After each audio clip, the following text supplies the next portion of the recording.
Governor Oye Umali, Magandang gabi Madam po. Cherry Umali, live dito sa ng Palayan City Founding Anniversary sa lungsod ng Palayan.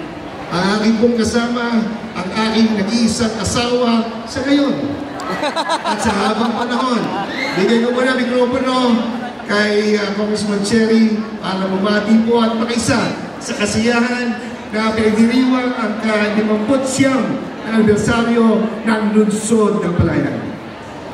Magandang gabi po sa ating lahat. Gusto ko pong magpasalamat kay Mayor Vian, Mayor Ryan, and kay Mr. Bong Cuevas sa pag-imbita sa amin ngayong gabi. And nakakatuwa na nagkakaroon tayong kasiyahan at the same time, tumutulong tayo.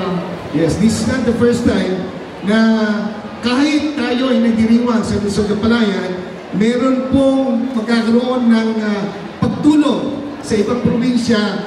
Kaya ngayong gabi ito, let us stand proud sapagkat dito sineselebrate ang anibersaryo, pero may mga kababayan tayo sa Aurora na tutulungan po ng city government ng Palayan.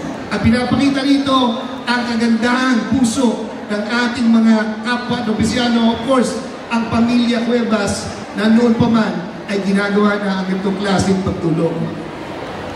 Ang pinakamagandang mayora, pasensya ka na Mayor Ryan, ang pinakamagandang mayora sa Nueva Ecija, di ba? Yan, tinatanong mo na kung madre. Agree ka ba?